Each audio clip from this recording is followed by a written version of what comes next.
У Брэсцкай абласной бібліятэцы імя Горкага з самага ранку ажыўлена. Людзей не менш, чым заўсёды дзеляцца працаўнікі установы. Тут і студэнты, і навуковыя супрацоўнікі, і нязменныя наведвальнікі. Чаму любоў да кнігі і інтарэс да навукі прывялі іх менавіта сюды, зразумела. Фонд Брэсцкай абласной бібліятэкі імя Горкага больш за 850 тысяч кніг на 45 мовах свету. Фонд аддзела абанемента, дзе мы сёння знаходзімся, амаль 90 тысяч кніг. Бібліятэка імя Горкага, дарэчы, самая вялікая бібліятэка ў вобласці. Аддзел абанементу штогод атрымлівае больш за 5 тысяч новых выданняў, а работнікі установы уважліва сочаць за чытацкімі прыярытэтамі.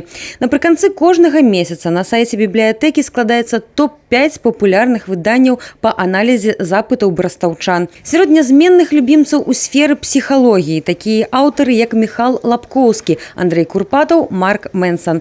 Дарэчы, гэты жанр і яго знакамітых прадстаўнікоў сёння чытае шырокая аўдыторыя. Попытам карыстаюцца мемуарная літаратура, гістарычная, фантастыка, дэтэктывы.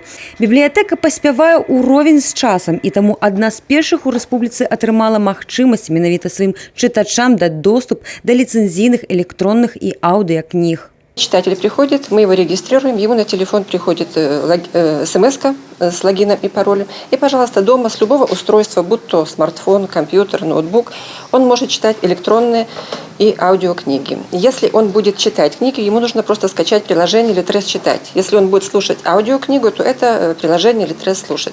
Все, это единственное условие. Человек должен быть читателем нашей библиотеки.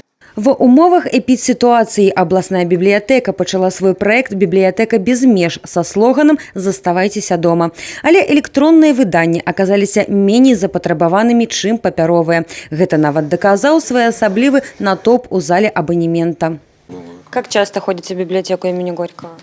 Раз в месяц бываю, конечно, захожу. В читальном зале тоже читаю, смотрю, юридическую литературу изучаю. Кніжныя магазины таксама не страцілі пакупнікоў. Кнігалюбы спяшаюцца сюды, кожны за сваім аўтарам. Паводле слоў прадаўцоў магазина, гэта стэлаж найбольш папулярны сярод брастаўчан. Модныя аўтары з вядомымі імёнамі сабраны менавіта тут.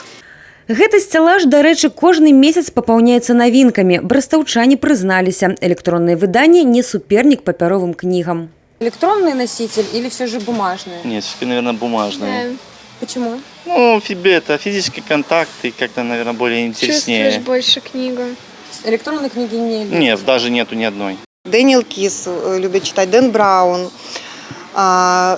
Молодежь, те же дети любят читать Гарри Поттер, и в том числе на белорусском языке.